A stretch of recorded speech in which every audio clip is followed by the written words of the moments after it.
2024 EVM government అంటున్నావు, మరి 2019లో కూడా 151 సీట్లు వచ్చినాయి కదా, మరి అది కూడా ఈవీఎం గవర్నమెంటేనా అని అంటా ఉన్నారు.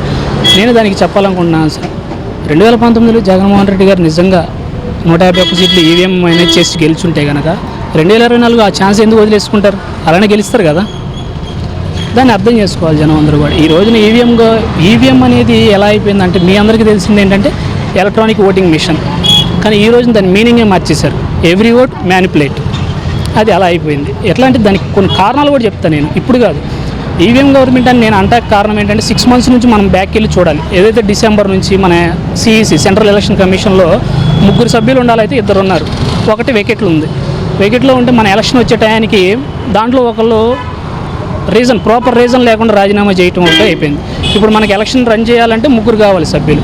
3 నామినేట్ చేయటానికి మనకు దాంట్లో ఎవరెవరు ఉండాలి? ఒక సుప్రీంకోర్టు జడ్జి ఉండాలి, అపోజిషన్ లీడర్ ఉండాలి, మన ప్రధాని, మన ప్రెసిడెంట్ ఉండాలి. కానీ ఉన్న పలంగా మన మోడీ గారు ఏం చేశారంటే, ఇదంతా అంతే కూటమికి సపోర్ట్ చేయడం కోసం ఇదంతా కూడా.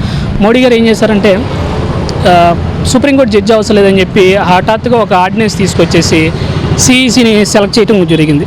అప్పుడు 3 సభ్యులు ప్యానల్లోకి వచ్చిన తర్వాత మనకి స్టేట్లో కూడా ముఖేష్ కుమార్ మీనా గారు ఉన్నారు.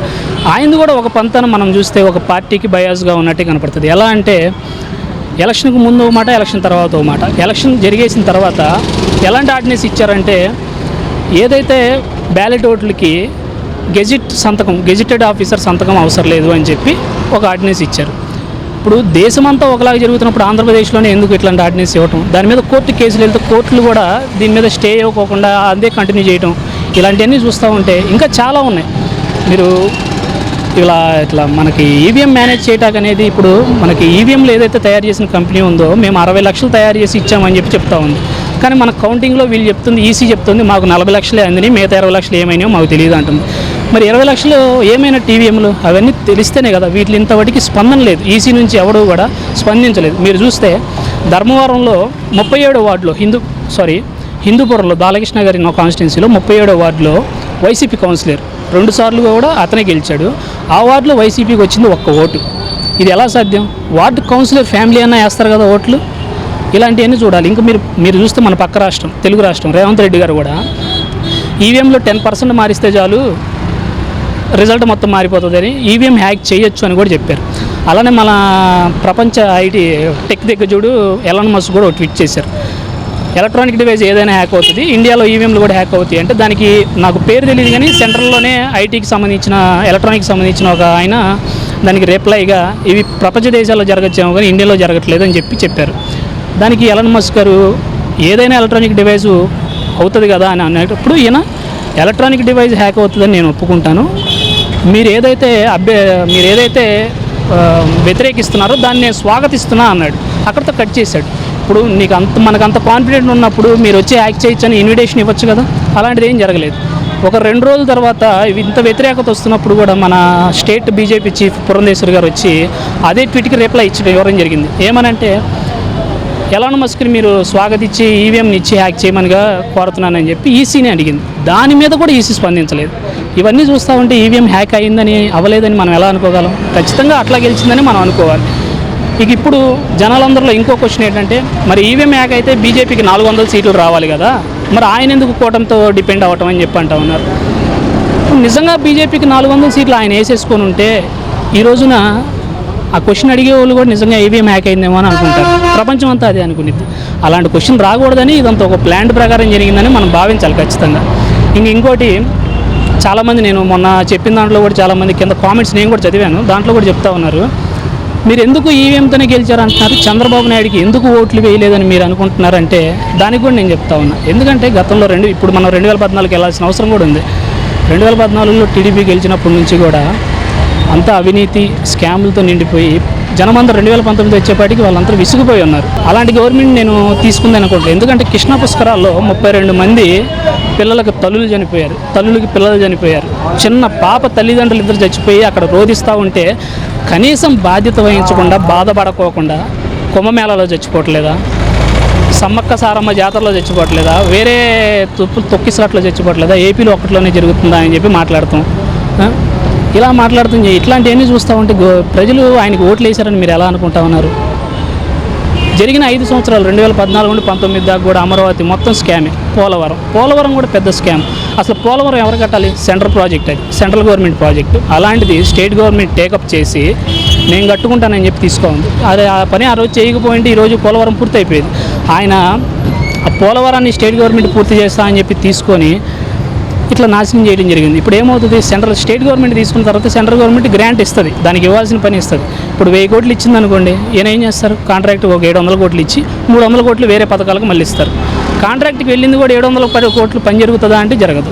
బ్యాక్వర్డ్లో వీళ్ళకి ఫండ్స్ వచ్చేస్తాయి. ఇప్పుడు మీరు చూస్తే 2019 వైసీపీ గవర్నమెంట్ వచ్చేపాటికి 3500 కోట్లు పని చేయకుండానే ట్రాన్స్టర్ అనే కంపెనీ తీసుకుందని చెప్పి వాదనలు ఉన్నాయి. 3500 కోట్లు తీసుకుని పని చేయలేదంటే నువ్వు సెంట్రల్ గవర్నమెంట్ 1000 కోట్లు వస్తూ ఉంటే నువ్వు 700 కోట్లు వాళ్ళకి ఇచ్చి మళ్ళీ వాళ్ళ దగ్గర నుంచి కమిషన్ రూపాయలు వెనక తీసుకుంటా ఉంటే కాంట్రాక్టర్ ఎంతవరకు అని పని చేస్తూ ఉన్నాడు? చేయలేడు కదా. ఇప్పుడు డయాఫ్రమ్ వాల్ అని, కాపర్ డ్యామ్ అని చెప్పి అన్నీ డ్యామేజ్ అయిపోయినాయి అని చెప్తా ఉన్నారు.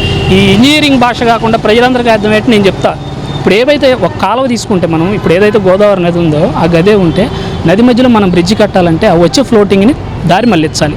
ఆ దారి మళ్లించుకోకుండా అలానే వదిలేసి కేవలం 86 కోట్ల రూపాయలు ఖర్చు పెట్టి పోలవరం టూర్ అని పెట్టి జైము జైము చంద్రన్న అనే పాట పాడించుకోవడం కోసం కేవలం అటువంటి డైవర్షన్ అనేది నదికి డైవర్షన్ ఇవ్వకోకుండా కట్టేసి ఇన్ని వేల కోట్లు నాశనం చేయడం జరిగింది. ఇప్పుడు అవన్నీ ఎవరికి కనపడట్లేదు. మీరు చెప్పండి, పోలవరం ఆ రోజే మీరు పాటేనండి జైము జైము చంద్రన్న అని చెప్పి పోలవరం మొత్తం పూర్తయిపోయిందని చెప్పి పాటలో పాడించారు. మరి ఆ రోజే పూర్తయిపోతే ఈ రోజు కూడా ఇంకా పూర్తి అవ్వలేదని మీరే విమర్శించడం ఎంతవరకు కరెక్ట్? చూడాలి కదా, జనం కూడా ఆలోచించండి. ఇది ఎంతవరకు అంటే అది ఎంత కరెక్ట్ కాదు. ఇట్లా ఇన్ని స్కాములు చేసి మాకు 2019లో కూడా జగన్ గారు అలానే గెలిచారా అంటే ఎంతవరకు కరెక్ట్ అనేది మీ విజ్ఞతగా వదిలేస్తా ఉన్నాం. ఇంకా అలానే కాదు కదా, 2014లో అట్లాగే ఇప్పుడు 2019 గవర్నమెంట్ వచ్చిన తర్వాత జగన్ బీభత్సంగా ఖర్చులు పెట్టేస్తా ఉన్నాడు, పనికిరాని ఖర్చులన్నీ పెడతా ఉన్నారని చెప్తా ఉన్నాను. నేను దానికే సమాధానం చెప్తాను. 2014లో మీరు గెలిచినప్పుడు ఓట్లకు నోట్ల కేసులో మీరు భయపడి అక్కడ కేసీఆర్ గారికి ప్రధాని మోడీ గారికి కేసు నుంచి ఉపసంహరణకు కల్పించడానికే కదా స్టేట్ వదిలేసి ఆంధ్రప్రదేశ్ అంతా అర్ధాత్రంగా వచ్చారు. 2024 జూన్ 2వ తారీఖు దాకా హైదరాబాద్లో ఉన్న సచివాలయాన్ని, హైకోర్టుని మనకు వాడుకోవడానికి హక్కు ఉంది. అలా ఉన్నప్పుడు మీరు అంత అర్ధాత్రంగా వచ్చేసి స్టేట్లో 990 కోట్లు పెట్టి టెంపరీ సచివాలయం, దానిలో ఉన్న ప్రత్యేకతలు ఏంటంటే వర్షం నీళ్ళు పడితే లోపలికి వచ్చేస్తాయి. అది మన ప్రత్యేకత. 660 కోట్లు పెట్టి కేసీఆర్ గారు కళ్ళు చెదిరిపోయేలాగా సచివాలయం కట్టారు. మరి మనం 990 కోట్లు పెట్టి ఏం కట్టాం? మీరు చూస్తే అమరావతిలో ఒక 2 ఫ్లోర్లు బిల్డింగ్ కట్టాలంటే 2 ఫ్లోర్ల కిందకి ఫౌండేషన్ వేయాలి. అలాంటి చోట ఇంత ఖర్చు పెట్టి మనం చేయాల్సిన అవసరం కూడా లేదు. ఒక్కటే కదా సచివాలయం కాదు, మనం హైకోర్టుకి 150 కోట్లు పెట్టి టెంపరీ హైకోర్టు మొత్తం టెంపరీ కదా. మీరున్న 5 ఏళ్ళలో కూడా మనం కట్టినవి టెంపరీయే కదా, ఏది పర్మనెంట్గా కట్టాం. ఇప్పుడు మనం ఏంటి, జగన్మోహన్ రెడ్డి గారు ఏంటి, ఇలా అమరావతి కాదు ఒక చోట ఇన్ని లక్షల కోట్లు పెట్టేసి అభివృద్ధి చేయడం కాదు, స్టేట్ మొత్తం డెవలప్ అవ్వాలని చెప్పి 3 రాజధానులు ఒక పథకం తీసుకున్నారు, ఒక ప్రోగ్రామ్ అనేది పట్టుకున్నారు. 3 రాజధానులు డెవలప్ చేయాలి, స్టేట్ మొత్తం డెవలప్ అవ్వాలని చెప్పి రేపు గెలిస్తే నేను వైజాగ్ నుండి నేను పరిపాలన కొనసాగించాలని చెప్పి ఆయన ఒక ప్యాలెస్ కట్టాడు. ఇప్పుడు ఏముంది, రేపొద్దున అది క్యాపిటల్ అయితే ప్రధాని రావచ్చు, ప్రెసిడెంట్ రావచ్చు, ఎవరైనా రావచ్చు, వాళ్ళు ఉంటాకి అనేది కరెక్ట్గా ఫెసిలిటీ ఉండాలి కదా, అందుకోసమని కట్టింది. దాని మీద ఇంత రాద్ధాంతం చేస్తూ అది అయిపోయింది, ఇది అయిపోయింది, అంత ఖర్చు పెట్టేశారు, ఇంత ఖర్చు పెట్టేశారని చెప్పడం ఎంతవరకు కరెక్ట్గానో జనాలందరూ కూడా ఒకసారి ఆలోచించాలి. ఇప్పుడు మీరు అమరావతి ఒక్కటే చేయటం వల్ల వైజాగ్ జనం అందరూ కూడా ఇప్పుడు అదే ఆలోచిస్తూ ఉన్నారు.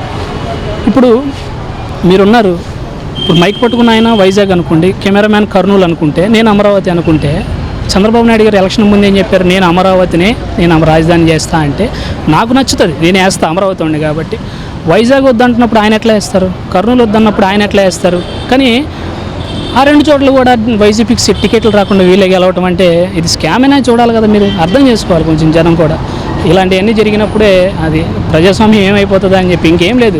ఇక ఎట్లా ఉంటుందంటే ఫ్యూచర్లో నీ దగ్గర డబ్బు ఉంటే చాలు, ప్రజాస్వామ్యం ప్రజలు ఆదరణ ఏం అవసరం లేదు. నువ్వు హ్యాక్ చేయగలిగితే నువ్వే 175 నియోజకవర్గాల్లో సభ్యులను పెట్టేయచ్చు కూడా. ఇలానే ఉంది పరిస్థితి.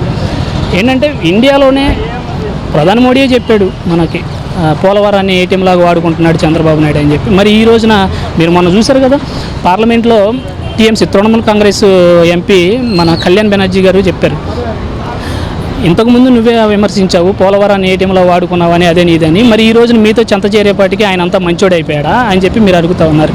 మీరు చూడండి, ప్రధాని మోడీ గారు ఎలక్షన్కు ముందు దేశంలో ఉన్న జనాలందరినీ కూడా దేశంలో ఉన్న జనాలందరినీ కూడా షేర్లు కొనండి, వచ్చేది బీజేపీ ప్రభుత్వమే, మీరు అందరూ లాభాల్లోకి వెళ్ళిపోతారు, కొనండి అని ఓదరగొట్టారు.